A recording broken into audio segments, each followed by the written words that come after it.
মা আমি বিকালবেলা যাচ্ছি একটু ঘুরতে। তো আমি কখন ধরে রেডি হয়ে দাঁড়িয়েছি, মার মানে রেডি আর হতে পারছে না।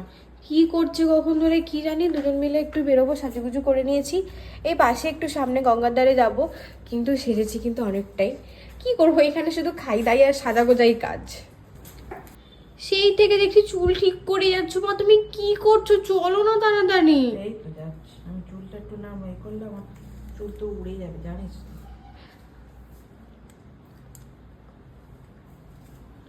আজকে সব ম্যাচিং ম্যাচিং হয়ে গেছে মা, তোমার রাবার ব্যান্ড, তোমার ড্রেস, আমার ড্রেস। হলো তাড়াতাড়ি তুমি করো, আমি বলে দিচ্ছি, আমার মাথা গরম হয়ে যাচ্ছে এবারে। ক্লিপের ডাব্বা বের করেছো, এইদিকে এই অবস্থা, এইদিকে এই অবস্থা, কিন্তু কোনো মতে রেডি আর কেউ হতে পারছে না।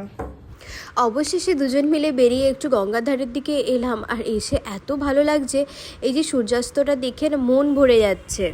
মানুষ কত দূরে দূরে সূর্যাস্ত দেখতে যায়, আর আমাদের দেখুন এই পাশেই গঙ্গার ধারে কত সুন্দর লাগছে এই সানসেটটা দেখতে।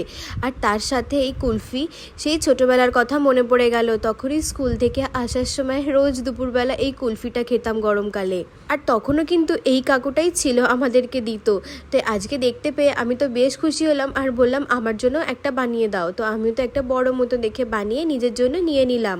মা আর নিল না, কিন্তু আমি আমার জন্য নিয়ে নিলাম। আর এত ভালো লাগছে এটা খেতে, কি বলবো আর। আমার তো এই নামি দামি আইসক্রিমের চেয়ে এই কুলফি আইসক্রিম খেতেই বেশি ভালো লাগে, আর সাথে যদি এরকম একটা সানসেট থাকে। তো সানসেট দেখতে দেখতে তো আমি তো বেশ কুলফি খেয়ে নিচ্ছিলাম। আর গঙ্গার পাড়ের এই ফুরফুরে হাওয়া কিন্তু বেশ দারুণই লাগছিল। গঙ্গার ধারটা এমনই, হাজারো মন খারাপের পরেও এখানে এলে না কেমন জানি না মনটা খুব ভালো হয়ে যায়। ছোট থেকেই জানেন তো, যখনই বকা খেতাম বা কোনো কিছু নিয়ে দুঃখ হতো, তখনই না এই গঙ্গার ধারে এসে বসে থাকলে মনটা কি জানি কিভাবে খুব ভালো হয়ে যেত। ছোটবেলায় ভোর 5টার সময় আমি আর মা জানেন তো এই গঙ্গার ধারে হাঁটতে আসতাম। আমি যদিও বা হেঁটে আসতাম না, আমি সাইকেল চালিয়ে আসতাম আর মা হেঁটে আসতো। আর সাইকেলে পা না পাওয়ার কারণে তার ঘাড়ে খালি আমি গিয়ে ধাক্কাই মেরে দিতাম। এদিকে দেখতে পাচ্ছেন জাহাজ দাঁড়িয়ে আছে। এই গঙ্গা দিয়েই কত যে বড় বড় জাহাজগুলো যায়, সে কোনো অন্য একদিন দেখাবো খন। যাই গঙ্গার জল একটু মাথায় ছিটিয়ে আসি। কজনের এই সৌভাগ্য হয় বলুন তো এই গঙ্গার জল মাথায় দেওয়ার। শীতকালে এলে এত করে না সূর্যাস্ত হয়ে যায়, তো সেইভাবে দেখার সুযোগটা হয় না। আর এই গরমকালে এসছি তো কি দারুণ লাগছে, নৌকা চলছে, তার সাথে এরকম লাল সূর্যের রং, আর সাথে এই ফুরফুরে হাওয়া গঙ্গার। আমি তো ভালোভাবে গঙ্গার জল মাথায় ছিটিয়ে নিয়েছি, এদিকে মাকে যে দিতে যাচ্ছি, কিন্তু হাত থেকে জল আর গিয়ে পৌঁছাচ্ছে না। দেখুন হাফ রাস্তাতেই থেমে গেল।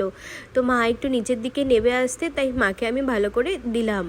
আমরা তো এই গঙ্গার জল বোতলে করে বাড়িতে নিয়েও যাই। আবার যখন জল শেষ হয়ে যায় তখন গঙ্গা মাটি রাখি, ওই জলের মধ্যে মিশিয়ে মিশিয়ে ইউজ করা হয়। আর সাথে ফটো সেশন তো আছেই এর মধ্যে।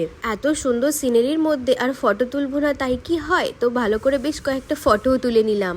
গঙ্গার ঘাটের উল্টো দিকেই ঠিক একটা মন্দির আছে, রাধাকৃষ্ণর মন্দির, তো সেখানেই যাচ্ছি দর্শন করতে। এই মন্দিরটা বহু বছরের পুরানো মন্দির, মায়েদের ছোটবেলাতেও মায়েরা এখানে আসতো, আর আমরা তো এসেছি। যা এদিকে এসে দেখি গেট তো বন্ধ, তো আমরা আর ঢুকতে পেলাম না। বাইরে থেকে দর্শন করে মাথা ঠুকে আবার চলে গেলাম গঙ্গার ধারে। আর এদিকে এসে এই লাল সূর্যটা দেখে তো পুরো মাথাই আমার খারাপ হয়ে গেছে। কি দারুণ সুন্দর লাগছে, খালি একবার দেখুন। আমার মতো কাদের কাদের এরকম সানসেট দেখতে ভালো লাগে আমাকে কমেন্ট করে জানাবেন।